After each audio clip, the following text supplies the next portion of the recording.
Ito ay rated SPG. Striktong patnubay at gabay ng magulang ang kailangan. Maaaring may masiselang tema, lengguwahe, karahasan, sexual, horror o droga na hindi angkop sa mga bata. Matapos nga ang gulong nangyari kina Tanggol, bumalik nga sila sa bahay ni Ben. Dahil nga ay wala silang ibang mapupuntahan. Nag-alala naman ang asawa ni Ben na si Gina na baka raw ay nasundan nga sila ng mga pulis at magkagulo. Kaya natatakot siyang madamay sila. Inutusan niya si Ben na paalisin sila Tanggol. Ngunit hindi pumayag si Ben sa gustong mangyari ni Gina. Mapapakinabangan nga raw niya ang pag-alis nila Tanggol at isusumbong nga raw niya ito kay Mayor Miguelito para mapagbirahan nila si Tanggol. Samantalang agad niyang dinala si Punggay sa ospital matapos niyang masaksak ito sa loob ng silda. Ngunit nanganganib nga ngayon ang buhay ni Punggay. Sobra namang pag-alala ng kanyang kaibigan na si Chona.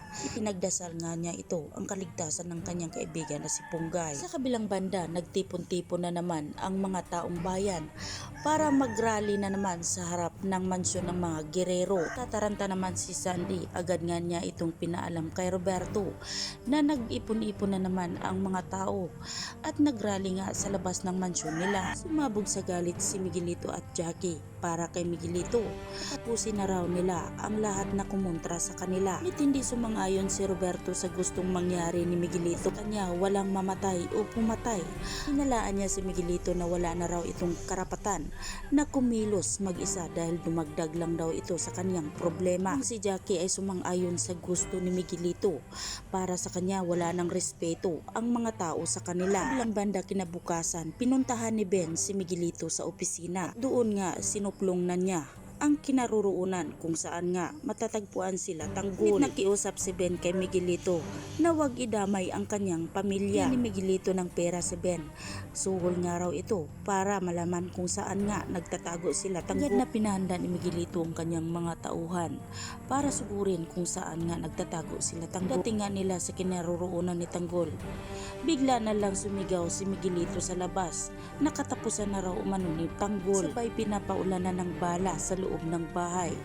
Ngunit hindi na nakikinig pa si Miguelito sa sinabi ni Ben na wag idamay ang kanyang asawa. Kaya napasigaw na lang si Ben nang makita niya na pinagbabaril na ni Miguelito si Gina. Malaki ang kanyang pagsisisi kung bakit siya nagtraidor kay Tanggol. Sa uli ay binaril din siya ni Miguelito. Sa kabilang banda sa burol ni Santino, hindi matiis ni Marites na hindi niya makita ang kanyang anak. Kaya agad na pinuntahan ni Marites ang burol ni Santino. Sobra naman ang pag-alala ni Mando nang dumating si Marites dahil baka maabutan nga siya ni Rigor at magkagulo. Ngunit wala nang pakialam si Marites sa anumang gagawin ni Rigor kung sakali maabutan man siya. Para sa kanya ay gusto niyang makita ang kanyang anak. Hindi nagtagal ay dumating nga si Rigor at nabutan si Marites. Galit na galit si Marites at sinugod si Rigor.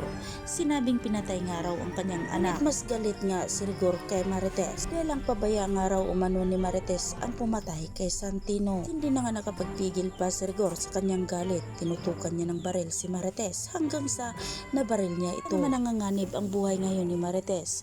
Susunod rin kaya si Marites sa burol ni Santino? Yan ang ating pakatutukan at aabangan sa susunod pang mga kaganapan. Dito lang sa FVJ Batang Quiapo.